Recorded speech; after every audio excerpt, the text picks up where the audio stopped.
Well, it is us again. We're here. We're doing it. It's us. We're here. I guess I could not say that over and over, but this is the Place Pictures. I am Avraham Yehuda. I'm Dylan here in Sewell. Yeah, sometimes he has to think about who he is for a minute, but we all do, right? We all do. I think he's... That's true. Yeah, I mean, I thought about it like a while before we podcast. But anyway, this is our podcast where we come to you with different discussions about films. And we are also filmmakers ourselves here in Austin, Texas. You can check our films out on this YouTube channel. If you just look right down there, it should have a list of all of the wonderful films that we have done. Right, Dylan? That's right. We've got our short films on the internet. They're on the internet. Yeah. Where everybody can see them, and not many people do. But that will change. It will change.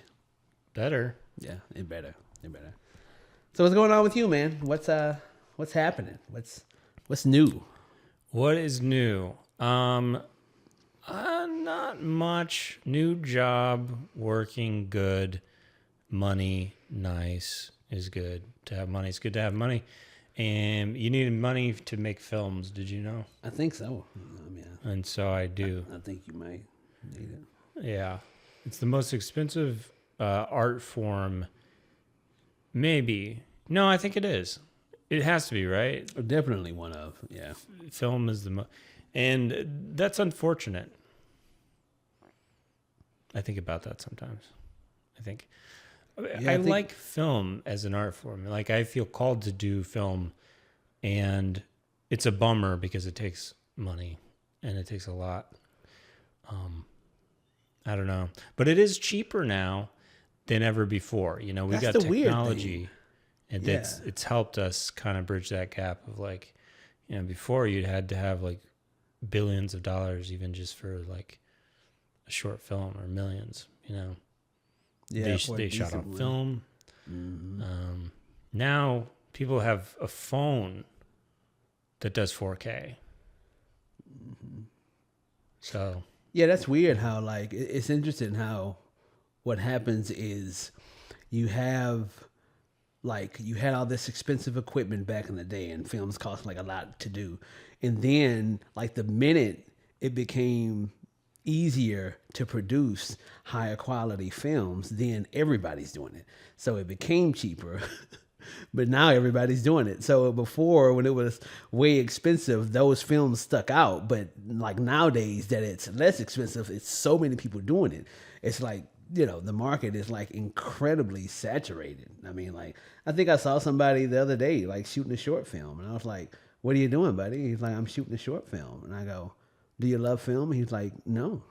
I'm like, but somebody's probably gonna watch yours before they watch mine, you know. But you know, whatever. That's neither here or there. But I mean, we love it though, man. I mean, what are you gonna do? Yeah. Well, was he good? Was it a good filmmaker? Or I don't know. You didn't love it though. I doubt he even liked it. He probably was just doing it because it's cool. You know? Oh gosh. And then wait, but you got that whole thing nowadays though, right? Where YouTube, like, I'll see a commercial for a YouTube ad, like for Motion Array or something, and then they'll be like, "I'm a YouTube filmmaker," and I'm like, But are you? Yeah. What does that mean? You know, does that mean you do? Like, have a YouTube channel where you post videos, and that's awesome. Don't get me wrong, we're doing that right now. And then, you know, not only that, it does take quality to make those. You know what I mean? Because I see some of those guys doing it, and I'm like, wow, this is awesome. But are you really like a filmmaker? Like, is there an artistic side to you that you are deeply seeking to express through a visual media? Because I don't think all of those guys that do that say they are. But then again, though, they aren't, you know, they aren't claiming to be, you know, David Lynch or whatever, you know what I mean? So I guess you can't really say anything to that, you know. Yeah, I think there's like a technician aspect of it where you can know how to do it, and that's its own thing, which is good. And then you can have, like, some people don't really care about stories at all. It's just more like the technical stuff. But then, there's all sorts of things nowadays. Yeah, especially because everybody has access to it, and in like Twitch and then YouTube, and it's like everybody's vlogging and putting their face on the cameras. It is an odd thing growing up before that and now, where it is just like a common thing where like families even will be like, we're recording our day-to-day, just here's our family and all the hijinks we get into. And that's like a sort of, it's like a documentary almost. That whole reality sort of TV thing, like kind of snowballing into, now reality TV is YouTube TV. Basically, even so much so to the point where actually YouTube, in a sense, as far as what I understand, kind of shut down the whole reality TV, industry. Because now cable TV is just not what it was at one point, you know what I mean? And it's like, things are changing. But I remember, it's fascinating going through another change, because I remember when I was younger, at the film school that I went to, I was actually, we had to edit on, now we weren't splicing film literally, but we were editing on like a video editor. Like it wasn't digital at all. Like we had to learn on a I forget what they call it, but it was like a system. And that's what you edited on. Like you made cuts through there and everything, and there was no like digitizing anything. You put the tape in there. You had the 2 tape decks, and that's how you did the editing. And so it's fascinating going from there. And then when we switched to like learning Premiere, I remember when I told my brother about me learning Premiere, he was like, "Golly, y'all are learning on a computer?" Like that was weird to him. Oh yeah. And so now it's even changed again to where now it's like, it's interesting that you buy transitions. Like what? Transitions somebody can spend 2 hours working on. Now you can just go buy it and say, okay, I put that in, and it's right here.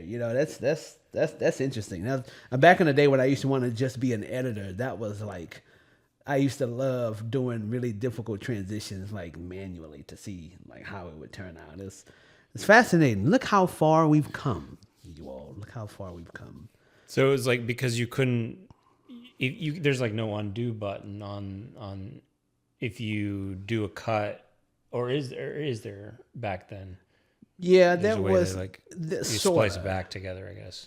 Sorta, yeah. Because what you would do is in the machine, when you make the cut, you didn't literally make the cut. Like you basically made the cut, and the chip inside it remembered it. If somebody knows about this, correct me. But the chip inside it remembered it, and it would just keep it there. And then whenever you recorded it to the tape, then that's when it would put it into the actual tape. And then that transition would be a part of it, which is kind of, they took the basic principle now, because technically, I guess when you are on the timeline making the cut, but you still have to export it out in order, to watch it, so to speak. So, but that's how it was. It was interesting, man. I used to spend time, like a lot of time in that editing room. Really? Like just editing stuff. Like I would take other students, like their computer animation projects. I would like, can I edit it? Can I like edit something? They were like, yeah, do it. And so I would just put stuff together, like put it to some music, and it was pretty fun actually. You like editing a lot. You enjoy it. Yeah. For me, it's overwhelming task. I enjoy it once I'm doing it, but to get to doing it is like near impossible for me.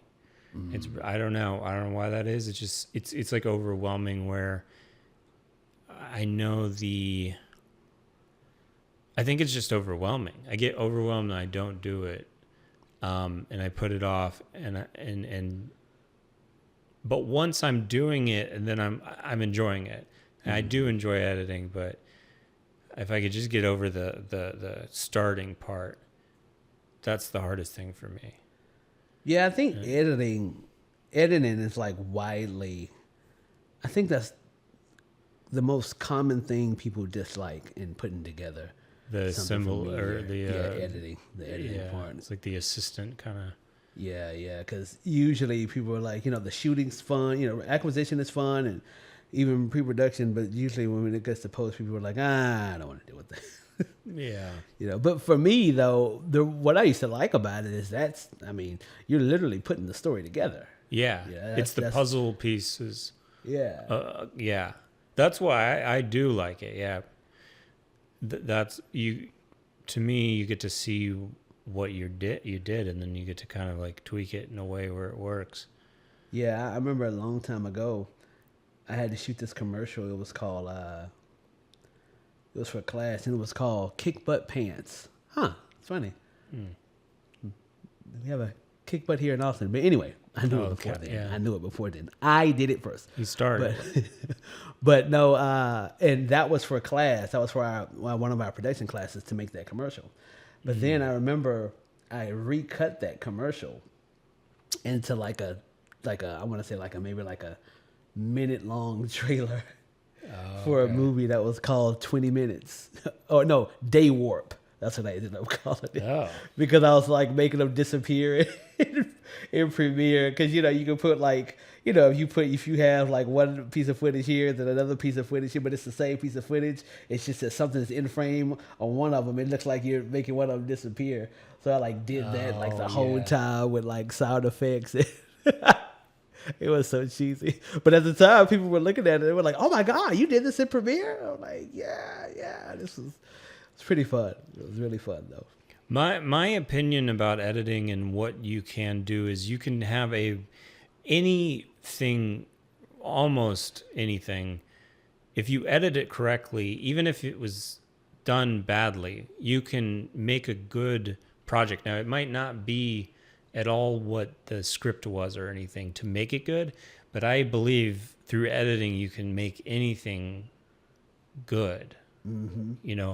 Editing I think is super underrated, but if done right, you can really you can hide certain things. That's why I think there's filmmakers who say they go to make a film and then they go and the rough cut is always the most disappointing element about their film, and they're the most unconfident about it. They're like, I thought we were making something good, and they see the rough.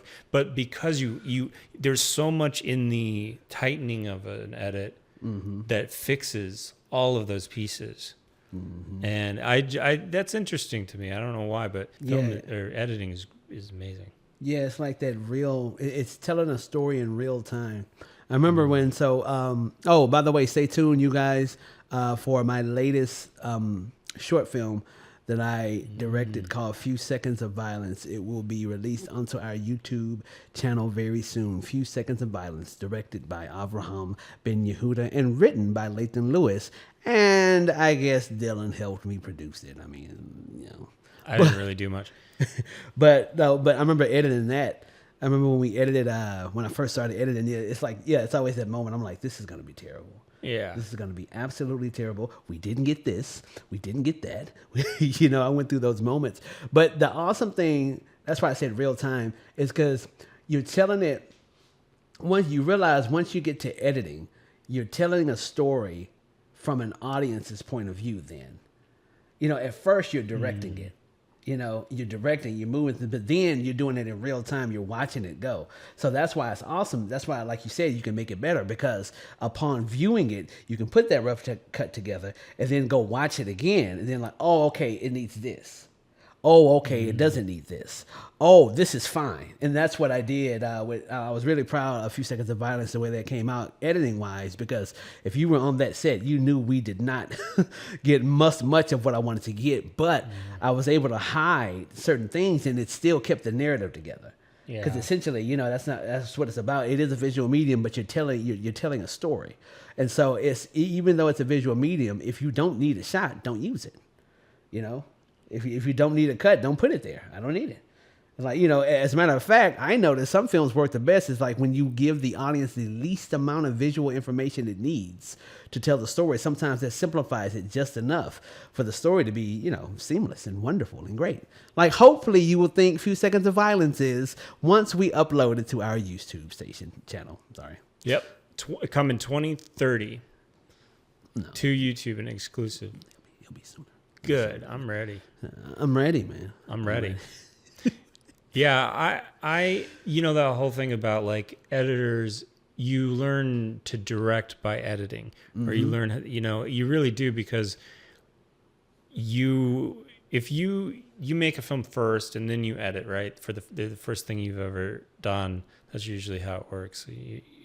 Or I guess some people could grab footage from some other project, but that is, you learn so much of like, oh, I don't need this whole scene to be filmed in a wide shot or something. You can just get the part that is going to be, you edit beforehand and then you film for that. Yeah.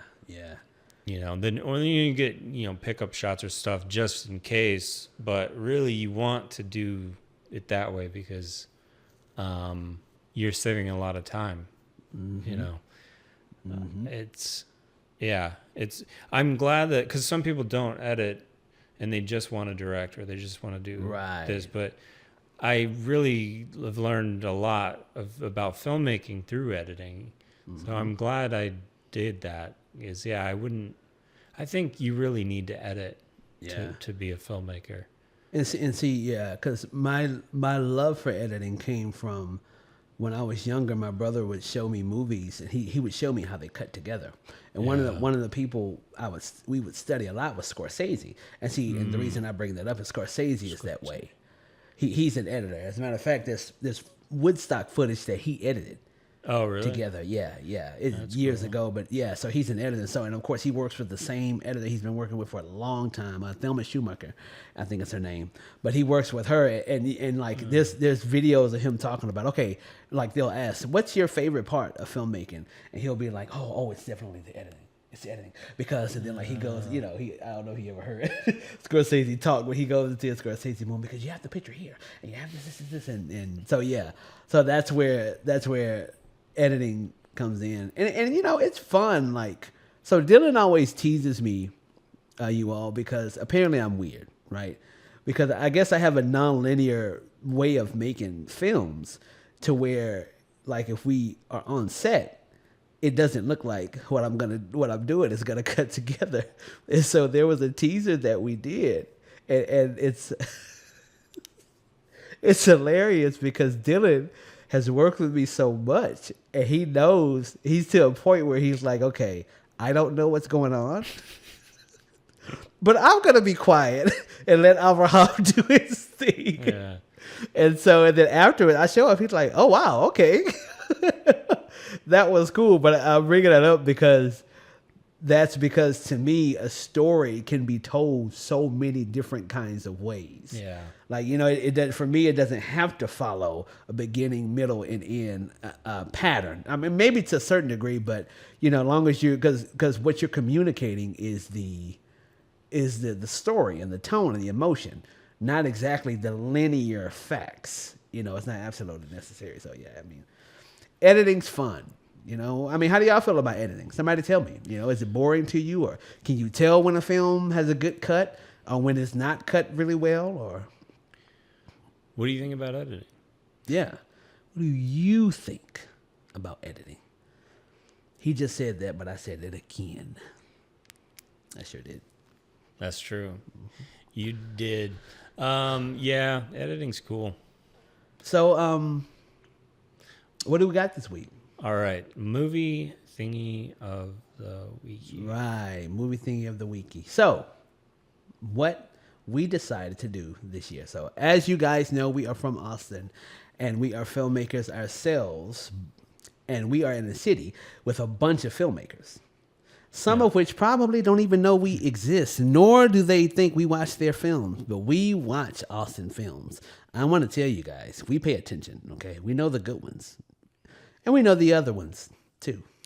Hey, they're all good if they're from Austin. They're from Austin, yeah. You know, you throw a rock, you hit a filmmaker and a musician, and then if you if you throw another rock, you'll hit a filmmaker that is a musician, and you go to jail. Yeah, you go to jail too. So don't throw any rocks at me. Don't throw rocks. Do not. That's dangerous. But yeah, go ahead. No, yeah. So what we're gonna do today is I'm gonna give Dylan. I actually don't watch a lot of Austin Filmmakers. So this is gonna be even more fun. But I'm gonna give him a clue. I do watch on different films he's actually worked on quite a few. I've worked on some. I'm going to give him some clues of an Austin filmmaker, and he's going to try to guess which Austin filmmaker they are. Now, for you guys watching, maybe this may not be as exciting because you may not know who they are, but what is going to be exciting is watching Dylan struggle with this. That's what's going to happen. I don't know what it is. Ooh. He already doesn't know. See, he's already saying he doesn't know. I'm scared. You're scared, man. I'm terrified. Okay. What so the first one, I'll give you two. I'm more scared about having to pick one for you. I don't know. I mean, you don't have to if you can't think of one. No, I've got to. Okay. Well, the first one is, we'll make it easy. This film is about somebody that lives on the coast who gets visited by some young ladies, and they have an encounter with a supernatural being, and it gets weird. This is Urzuli. Urzuli. You got it. Nice. And that was directed by Christine Chen. She is a local Austin filmmaker here. And actually, you worked with her, didn't you? I did. I was first AC on Do Better. So our friend Ami directed, or she wrote. Sorry, she wrote the. It's like a mini series, and yeah, I got to. We filmed it here in Austin, and it was fun. Got to work with a good crew. I was way in over my head. I was new to first AC work, and I kind of talked myself into this the set kind of and realized quickly I didn't know what I was doing. But I learned a lot, and that's fun, and I appreciated the time I got to do it. It was cool. It was a good set. Okay. Yeah, that's it looks pretty cool. So Christine Chen, if you're watching by any chance, it looks really good. It looks really good. I wish we could see more from a me.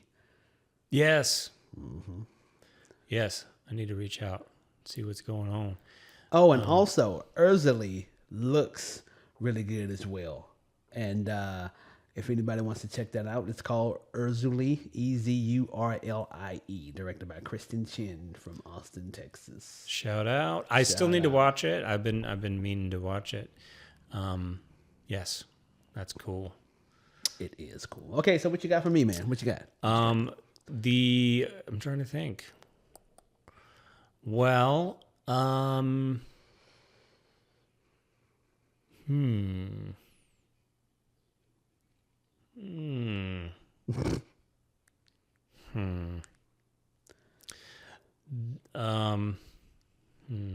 Well, yeah, I don't watch a lot of Austin filmmakers. I should. Just think of feel bad about somebody you worked with. Okay, so here's one, and this is a fun one. Two kids. See, I forget. Okay, a man is struggling with a thing that he found out while trying to confront someone from his past. Very vague. A bit of news that he found out, and he is going to meet up with old flame who he thinks might give him redemption. Huh. We know him. Okay, the director. I know what it is then. Because I was thinking about it. Then when you said we know him, I thought about it. Drawback. That's right. Daniel Rigdon. Yep. Daniel Rigdon is the man. Drawback is an awesome short film. It played at Southwest, I want to say in 2000, either 12 or 13. I want to say, Daniel, if you're watching this, correct me if I'm wrong. Awesome film. As a matter of fact, that has I cannot remember her name. Oh, as a matter of fact, it has Heather Kafka in it. She is a local Austin actress. I mean, I think she acts all around, but did a really good job in that film. Heather, you may not know us, but I think you did a good job in that film. And Drawback is awesome. Daniel, you should do another film, bro. I'm just saying. Yes, I want to see more. I'm just saying, more short films because he's very good, very talented. Our kind of style too, like of storytelling, and it's really good. Yeah, he did this film called Prick. That's the one with the kids. Yeah, yes, that's what I was trying to remember the plot line to that. But yeah, it's great. Mm-hmm. Yeah, I really enjoyed that one. Yeah, and that was lit by David Blue Garcia, right? Oh yeah, Drawback was. Yeah, that's Drawback. Right. So he's people. Some people might know him. He's kind of getting known now, but he did the what year was it? It was the Texas Chainsaw Massacre, the newest one. Yeah, I want to say it was 2022. I think. Okay, yeah. Mm-hmm. So he directed that, and he's a super talented filmmaker as well. Okay, so I got another one for you. All right. Oh, man. It's about an adolescent teen that loses his temper and has a very memorable fight. Okay. Oh, man. You hear me talk about this filmmaker a lot. Yeah, I'm picturing... Oh, Yake Smith.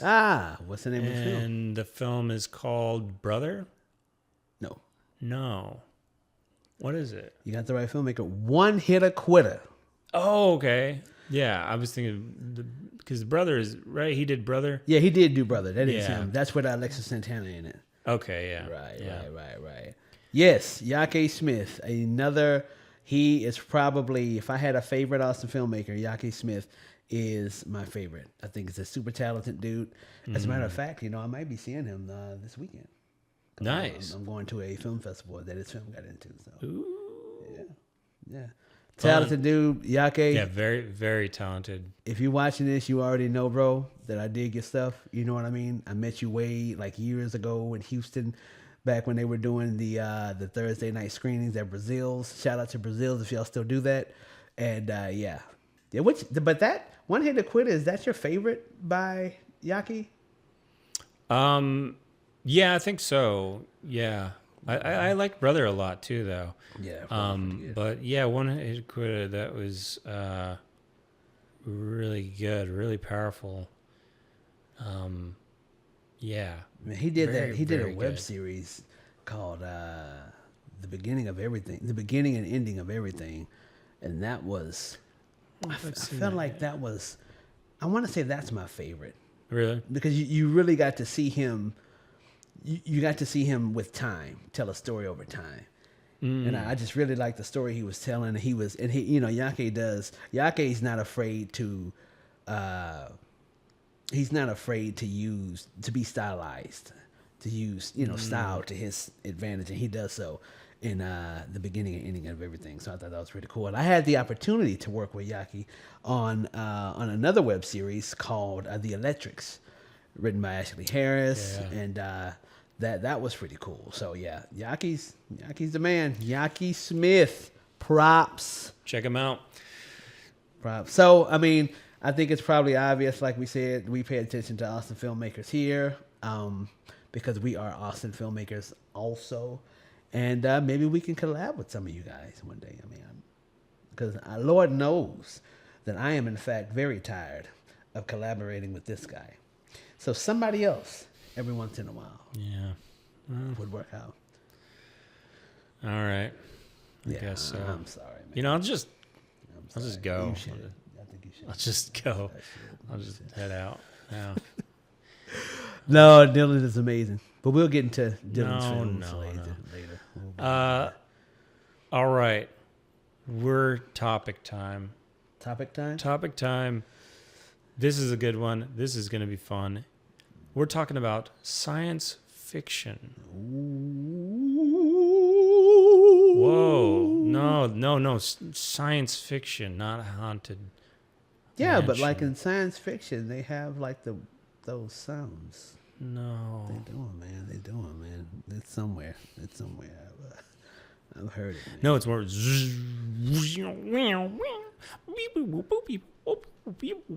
That's just hip hop, bro.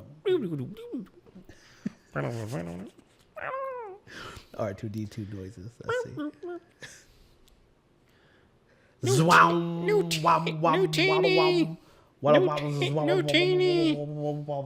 Right? I think that's it. Yeah. And that's all we wanted to say. Yep. That's it. Cool sounds. Sci-fi. Sci-fi. Take it easy, though. Sci-fi you later. So, what draws you to the sci-fi genre? Oh, I don't like sci-fi at all. Oh. Can't stand it. Future? With space? No. What draws me to sci-fi? You know, I was wondering that myself, knowing we were going to have this episode, and because I don't know if I used to, like growing up, I don't think I was that interested in sci-fi. Or there was something in my head that was always like, I should be, but I'm not. Right? I was like, I wish there was some story that I did like. And then now there is a bunch. But me and my family, we watch Battlestar Galactica, the new one, or the newer one. And that's when I started to get into it and be like, oh, there's like, you can tell grown-up stories in this way. Because the only thing I knew, like Star Wars, and I would see a little bit of Star Trek kind of stuff. But every time I had no interest. Like it looked boring in the way it was shot and all that kind of stuff. And so I was like, I'm not interested in that.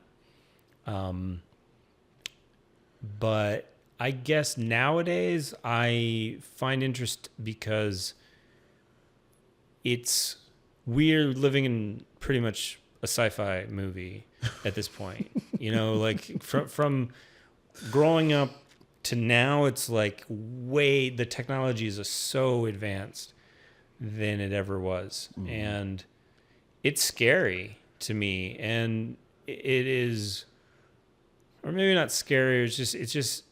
It's uncomfortable because AI and all these things that could change life itself. I don't know how it all fits. And, you know, anything new is scary, and all of these unknown technologies that I feel like we don't really have a grasp on as a society. We can't even like get the basic stuff figured out. Now we're adding on all this tech that could push us in a worse direction, or could push us in a better direction too. So now I watch sci-fi lately, and like, it's like, okay, well, they're in that world and they've figured it out, and usually they've already they're dealing with the technology problems, and they're still going about their lives as much as they can. So it kind of gives me comfort. What about you? What draws you? I think a common thing that I like in science fiction, which also draws me to it, is the scale of it. Because typically science fiction films, they usually are, and this is even going back to like, you know, of course, Space Odyssey and stuff like that, but even going a little further back to even, I can't think of the name of the film right now. With the plants is a black and white film, and the plants are like taking over but it's not Little Shop of Horrors. The Happening. But usually, but in other words, what I'm trying to say is it's usually like cataclysmic. You know what I mean? Okay, yeah. It usually keeps the scope of humanity in it. Yeah. And that's a fun thing that usually you're going to get with a science fiction film. And then, you know, also nowadays, the look of them, you know, I think back in the day, of course, I the way they looked, of course, they were limited to the technology they had then. But I mean, nowadays, man, you can make them look beautiful. And not only can you make them look beautiful, you can make them look beautiful in a cinematic sense. Like we were talking about Blade Runner, you know, that time, you know, 2049, how beautiful that is. Like that's what I like about science fiction. Now, I like what you said. It's cool because now, even though most of them do deal with some kind of apocalyptic event or so, and of course not all of them, but usually, now though you do have that genre sort of maturing more. You know what I mean? Like you got, you know, they can be a little more artsy with it, so to speak. You know, like you got films like Companion that just came out recently, which is essentially that's science fiction. But you know, now they're getting more and more to the point where they're blurring the lines between like science fiction and artsy, or science fiction and horror, so to speak, with something like Aliens that they did. You know, and then and so that's what I like. I like the huge scope of humanity. I mean, man, one of my favorite is Sunshine. Yes. And I mean, I think Danny Boyle did such a good job with that film, and I like once again the scope of humanity being the center focus, because in that film, you know, they're trying to go and recharge the sun because the sun is dying, and but also like, you know, at a certain point in it, that's him and that's him and Alex Garland. At some point towards the end, it gets to this point of them like just realizing how powerful the sun is, and how, you know, somebody can kind of go crazy being in front of it for like so long, you know, like stuff like that is what I like about science fiction. I mean, even, you know, even your buddy did it, you know, Nolan, you know, he did science fiction, man, you know, Nolan, you know, great. Yeah. Great. I just ruined filmmaker. The conversation. About that. You know what? I am going to head out. But what's one of your favorite? And you can't say 2049 because we just talked about that. But like, what's another one of your favorite science fiction films? Probably 2001. Wow. Okay. Yeah. Like my absolute favorite. Yeah, because I haven't seen Sunshine in a really long time, but I know Sunshine, when it came out, I really liked it. It's a very good film. In fact, I think between Sunshine and 2001, I think those are in terms of scale, in terms of like ideas, big ideas, I think those are the two that do it the best. With sci-fi, like those are the two epic sci-fis. Like you could say Interstellar is an epic as well, and that's fair. I think you could say that.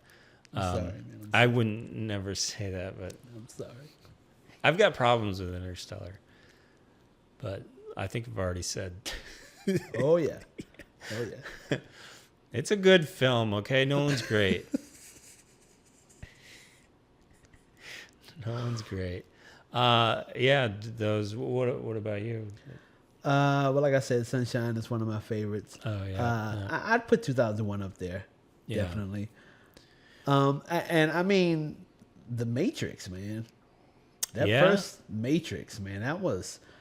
That film has a huge effect on me. Because when The Matrix came out, and I do mean the first one, even though I like the other two movies, but as far as what I'm about to say right now, is exclusively for the first one. But it was such a, you know, you didn't have martial arts mixed with science fiction so much as you have it in that movie. You know, because it just, you know, The Matrix takes science fiction. It's like, okay, we like science fiction, but we're gonna do everything else with it. You know, we're gonna do an action movie. You know what I mean? With Western style gunplay. You know, we're also gonna do have this huge philosophical message, and we're gonna question reality. That film works on so many different levels. That's why I definitely have to say it is one of my favorite, because when it came out, you just didn't see anything like it. I mean, I'm sorry, like there just wasn't a film like The Matrix. Now, what's funny is that Dark City was similar in many ways, in aesthetics and visual aesthetics. It was similar, and then it was also similar in the sense of the whole kind of the darkness of it.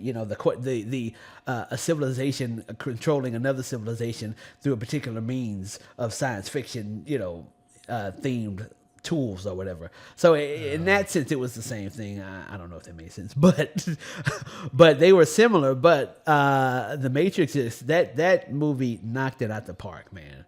As far as science fiction, I can't say the same about the two after that, even though I did like them. But that's easily one of my favorite, man. I rewatched the trilogy a couple of years ago. Yeah, and to see how it would be, and I liked it better than the first time I had seen them. Yeah, like I could see how they all worked as a trilogy. Mm-hmm. They've got some things that maybe didn't work as well, but it was a trilogy. Yeah. And The Matrix. I remember really liking The Matrix growing up. I got there was like a little diorama of the bank scene of him flipping upside down and shooting the pillars, and I was like, oh, that's so cool. That scene. Yeah. I remember that trailer, man. So a common theme in me and Dylan's filmmaker discussions and everything is like, we like trailers that just make us say, what? Yeah. And that Matrix trailer, man, that was the first thing when you see it, you're like, what did I just watch? And because I think one of the first shots, it shows Trinity jumping. And, and she's in her her black leather thing, and then you see these agents that are dressed in suits. You're like, what is going on? I cannot wait to find out. I like. That's another thing about sci-fi that I really enjoy, because you can have images that you would never have, and then they can make sense in that context, and if you look at drama would be like, you can have images. I guess it's a matter of being creative, right? But I just like that, where it's like, what is this world that you're in, and you got to figure it out, and it's like a different thing, and there's a lot you can do there, and and the man, I saw recently Blade Runner 2049, and I rewatched it, and I hadn't watched it in a really long time. When I first watched it, I thought it was an amazing piece of art that was very rare, right? Because you that kind of a budget is rare to get to do something so well, and have all these people attached to it that at the top of their game. And it's rare. And then for it to turn out so well, it's a perfect movie in my mind. To me, it's like a miracle. I look at it as like an artistic miracle. And because I have this philosophy now, is like, whatever, there might be dark themes in it that aren't so great or whatever, but when you have a film that fires on all cylinders like that, is so impactful, it is a miracle. It's rare. It's not every day you get these things. It's like, so when I saw that, it's like, part of me was like, I wish I could make that. But then part of me is like, that's okay that I maybe I'll never make something that scale with that much money and all this kind of stuff. But the fact somebody did, that's okay. That's cool. That's great. Same thing with in another sense of the Mad Max Fury Road kind of thing. Like, look, somebody had that much money to throw at this project, and they could handle it in that way, do such a good job, and it turned out that way is a miracle. That film is great. Man. Oh yeah, I could still watch it. And then that sequel turned out really well too. Yeah, Furiosa. Yeah, even though it flopped, but still turned out. I kind of like it better than, which is amazing to me. I was like, there's no way you could top Fury Road, but to me, it's like it's a different story. It's a different like even type of film, but it's so good. Yeah. And you could say that's a sci-fi too, and a dystopian kind of. So, well, that brings up a question that I want to ask before we kind of close this one out. Is I'm just getting started. Oh man. Well, I could talk about Blade Runner 2049 for like 5 hours. There could be a whole podcast just on that movie. Oh yeah, I remember when you watched it recently, man. You called, and I was like, "Wow!" I was so amped. I have so many. I didn't see the stuff he was talking about. I went and watched it again after he told me. The characters. I'm just telling you, if you haven't seen this in a while or whatever, rewatch it, because there's so much that I at the first time I saw it didn't catch, and like little moments, and it's subtle storytelling, because there's so much going on in that film that they don't say. It's just subtle storytelling. And that character, the girl who is working for Tyrell, is it? Yeah, I think it is Tyrell. Her character, you think she's just a bad person, the villain or whatever, but there's deep levels of that character, what's going on, and her reaction to things. And it's an amazing film. Yeah. Anyway, go ahead. Yeah. No, it's fun. It's fun. The question that it makes me ask though is, and I think I got my own opinion on this, but what's the difference between science fiction and fantasy? The difference between science fiction and fantasy, I mean, genre-wise, typically is like fantasy is like Dungeons and Dragons back in the olden days, or at least, even if it's not in the olden days, it's like before like a lot of technology and stuff, or like there's maybe more magic, or there's different like creatures. Kind of sci-fi is less about like creatures and more like tech stuff. Yeah, because that's what I was thinking. I was like, well, it seems like just in an oversimplified sense that the difference is time, right? Because it always seems like fantasies take place in like some, like long ago, and it seems like science fiction takes place in the future.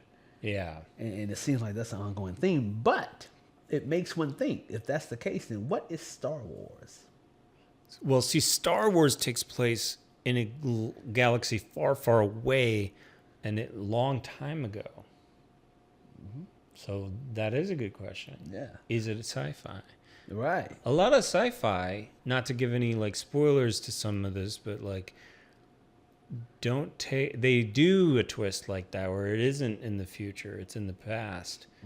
And you don't know that because the technology, maybe that's it. It's just like the technology, it's space. You can travel to space. If you can travel to space, they have ships and stuff, but time doesn't really matter when. It's the advancement of tech. Is that what a sci-fi is? Is like see, it may be like maybe that is but that's what's so fascinating about something like Star Wars, because it seems like it's a few of them, because it has the tech of sci-fi, but it has the creatures of fantasy. That's a good point. Because I mean, and it's got like magic with the Force. Exactly. Yeah, it's all kinds of stuff, man. It's all kinds of stuff. It's kind of Now, I don't like Star Wars that much. Did you guys hear that?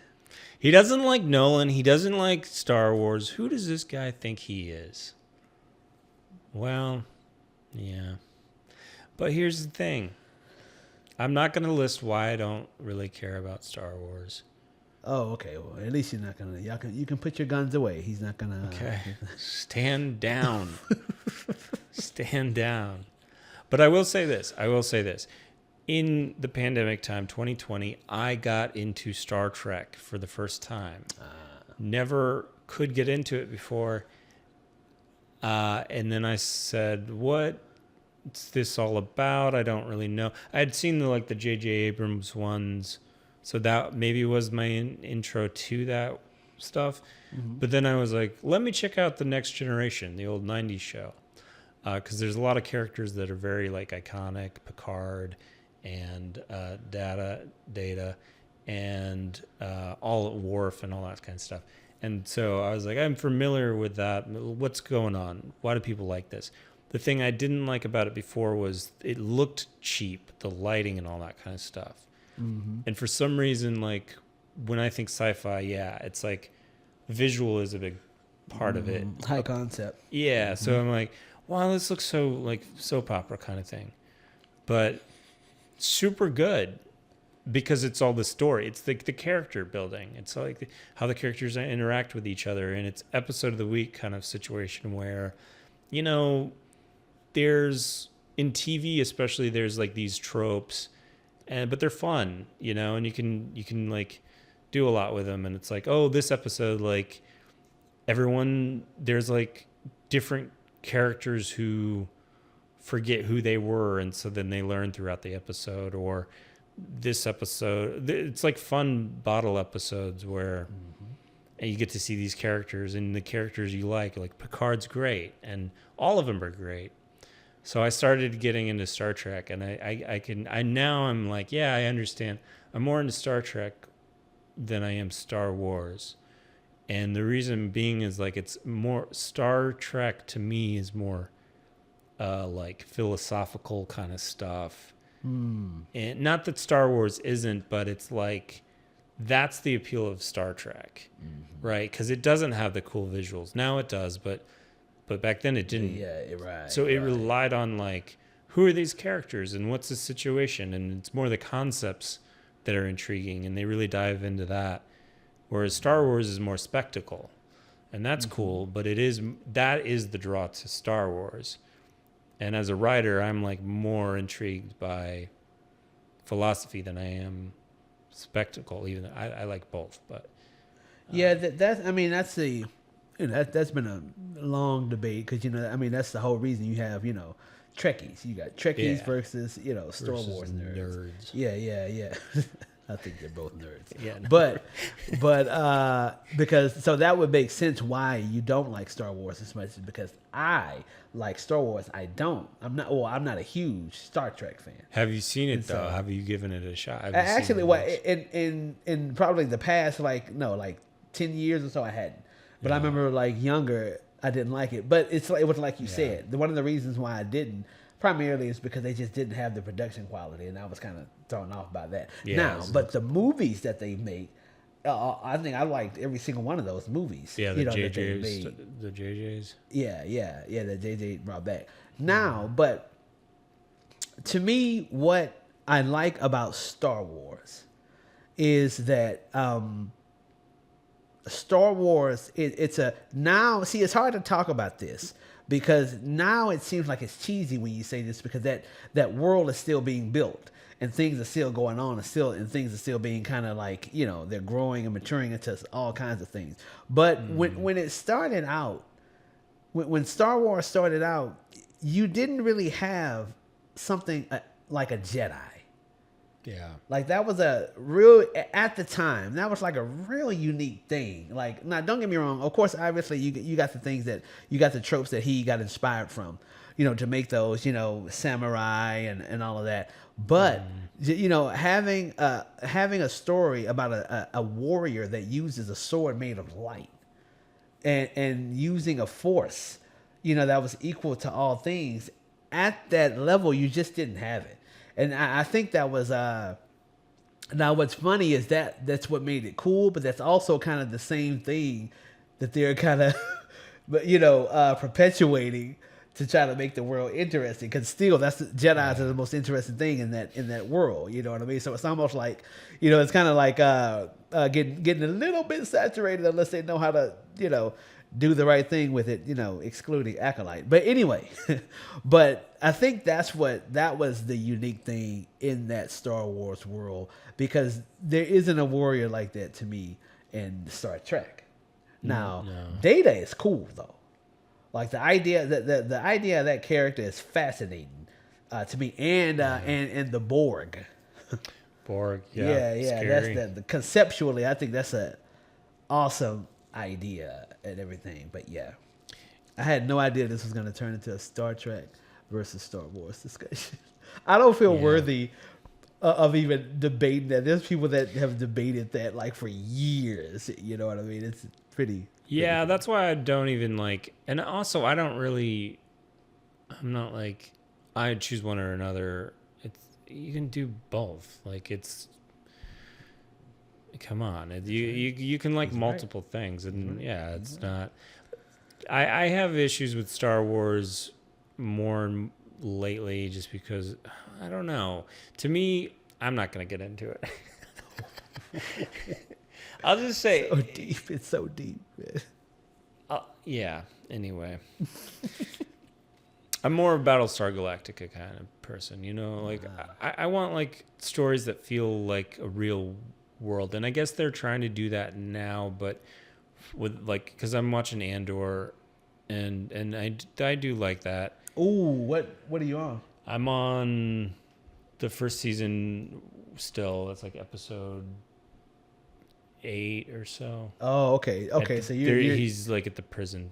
Yeah, you're where it's getting good. Okay. Awesome. Yeah, it's just getting good. It took so long. Like it takes a while. Those episodes weren't good until like now.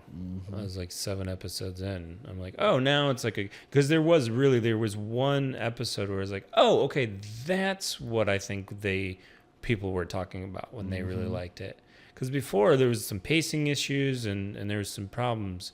Didn't really quite feel like a solid world. That's my problem with Star Wars these days, is make it feel like a real world. Like for the longest time, you get these shows that feel like set pieces, and it all feels like manufactured for a toy line to come out, or like a set piece or something. It didn't feel like a real world with these pieces moving and all this stuff.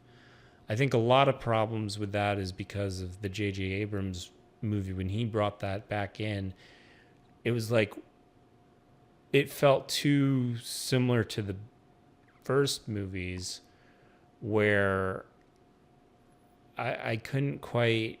It just felt like fake. I didn't buy it. I didn't buy like. It just felt like a remake, kind of. So in the timeline, but it wasn't a remake. It was part of the same timeline. So I started having issues of like. I wasn't buying it. I just wasn't buying it. Did you like The Mandalorian? I did like The Mandalorian, but too, that's also like, it feels like a kid's show. There's so many elements about that. Is just Star Wars is for kids, I think. Well, yeah. But they're trying to do adult stuff as well, but it doesn't mix. It doesn't like, because it is a kid's product. I think the only thing that's not the universe. For kids. Yeah, the only thing that's not for kids though is Andor. Yeah, I think that's intentional though. Like, you know what I mean? It's. But that's my problem with it, because if you design a universe as a kid's universe, and then you try to make like, well, but grown-ups can like it too, and that's fine. You can like that. That's fine. Like The Mandalorian is fun, and I get it on that scale. Or on that level of like, it's only this, but it's not. It's like surface stuff. It doesn't go deep. I like my stories to go pretty deep, and so just for character purposes and all that stuff. Well, like you said, Star Trek. Yeah. Yeah, so it doesn't give me what I want, I think. But it's perfectly like, I totally understand people liking it, but yeah, for me, it's just not. I think I kind of realized, I was like, oh, this isn't really what I was wanting. Like I'd much like that's why I like Battlestar Galactica. There's so many. That world is super complex, and there's all these grown up themes going on, and it feels real. If so that's Star Wars to me doesn't feel real because it's meant to be a kid's product. So there's no like when you dive deeper, it feels like we're just making this kind of stuff up. We don't really know. Like none of this. Like, there's a guy in the background and he's like welding something. What is he welding? Like it doesn't feel like. I don't know. Yeah, I mean, no, I think you're right. Yeah, I think it's not a. It's like a theme park. You go to a theme park and you know that like all that stuff in the surface is not real. There's not like behind it is just like fiberglass and like all that. That's how all the Star Wars lately has felt to me. Is like it's all surface stuff. There's not really inner workings of stuff going on in the background. And I know I should just get over that fact, but I get hung up on that. Yeah, I mean, I don't think it's meant. I don't think it's trying to be. I don't think it's even trying to be. But it kind of is because then you got Andor, and it's like but it's serious. That is, yeah. Yeah, but the tone of Andor and the rest of, to me, the tone of Andor and the rest of any Star Wars stuff is super different. Yeah. As a matter of so much to the point. I mean, Tony Gilroy is a totally different. He's a drama writer. You know what I mean? He's those first few episodes did feel same, where I was like, yeah, but by the end of that one and the second season, it's starting to feel real. Yeah. But see, that's where they were always going, though. Yeah, but they should have started in that.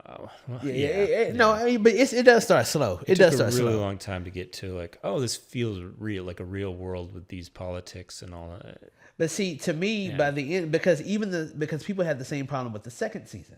And I had a problem with the second season because it starts off slow. But see, I noticed by the end of the second season, I feel like they're doing that on purpose.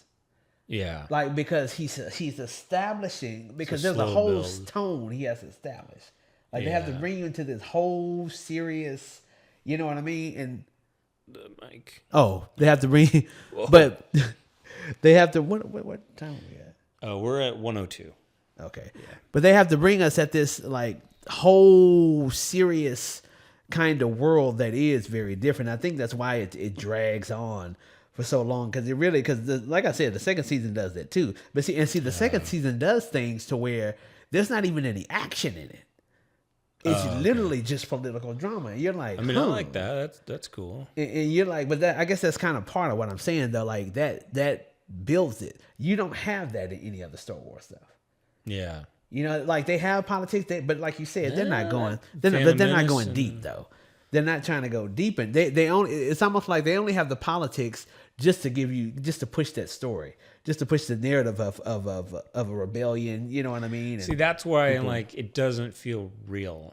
It's like, yeah, that's my issue with it though. You know.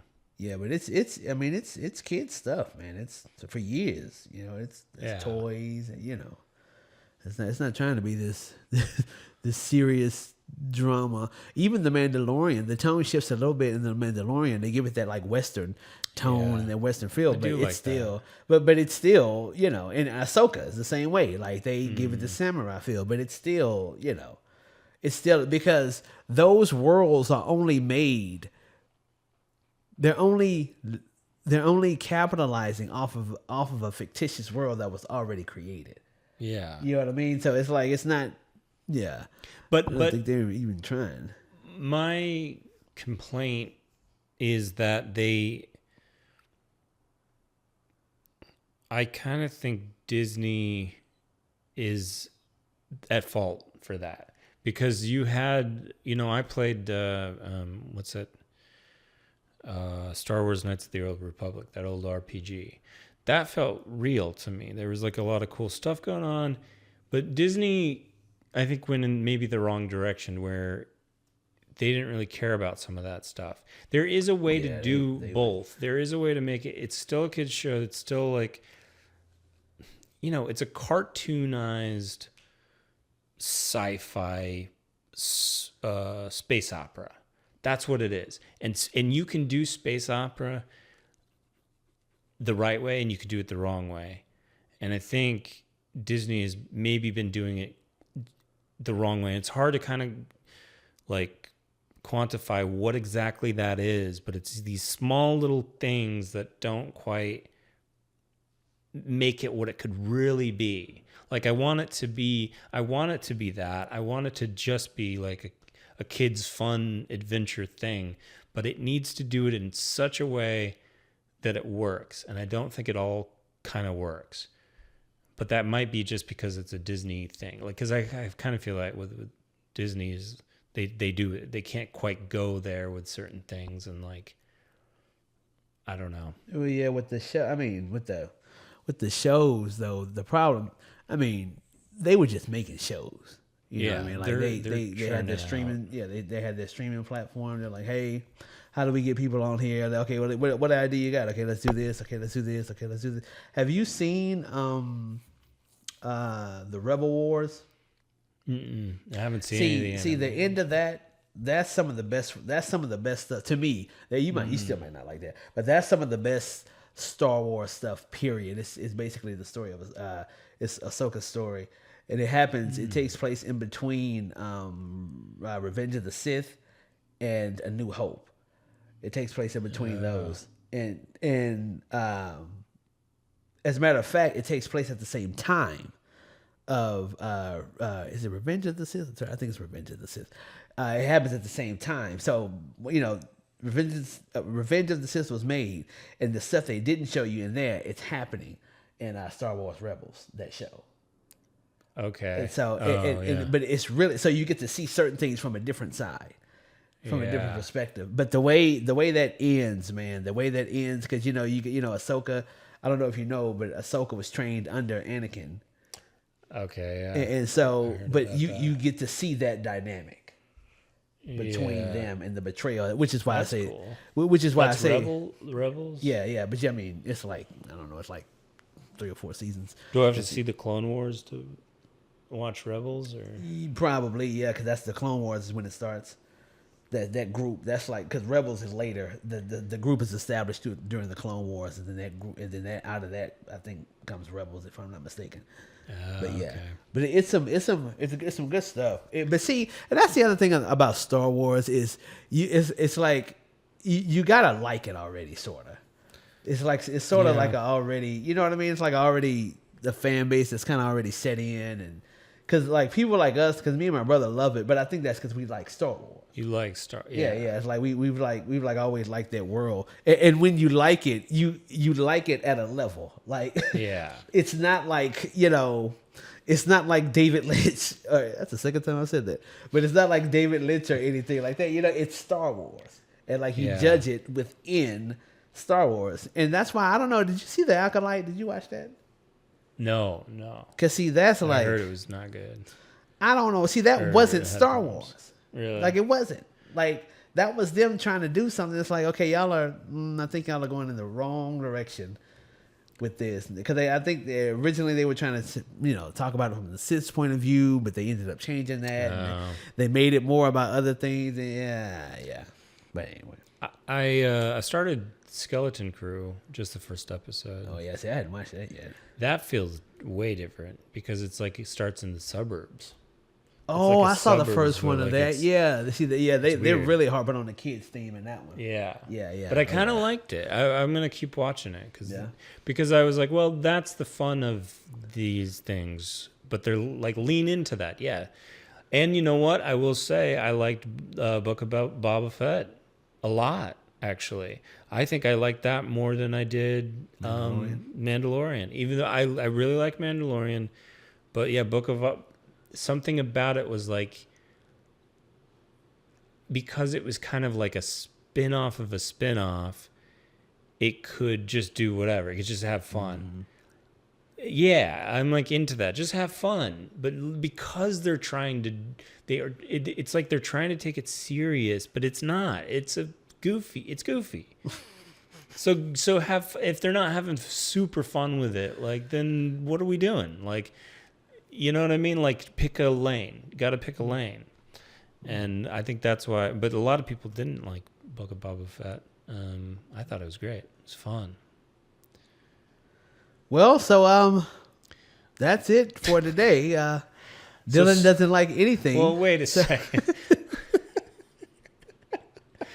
Let's not end off on Star Wars versus sci-fi in general. What's your last thoughts? You ever gonna make a sci-fi? Do you want to? I think some of the stuff that I've written flirts with it a little bit. Yeah. More so, actually, when I was younger, I used to experiment with it a whole lot more. I made a story when I was younger called The July Starcher about a guy that goes back in time and murders his father to make it where he was never born. And that was me like flirting with the theme. And then I made this other story called Silas Rain, it was about a man that was created out of weather parts. So, that's cool. Yeah. It was actually a love story. It's funny. I flirted with it before. I probably would like bring that in somewhere in something I write. You may see little hints of it here and there. But I already know you. I mean, you're thinking about making one soon, right? Yeah, I'm on a kick lately. I just got into it started with that Blade Runner 2049, and then I was playing Cyberpunk 2077 again, and kind of getting into that. I was like, wow, this looks amazing, and just like the cyberpunk kind of thing. Watch Blade Runner 2049, was like, this is so cool. And yeah, I've kind of been in a kick, and lately I've been thinking about some sci-fi stories, which I never really thought I'd do.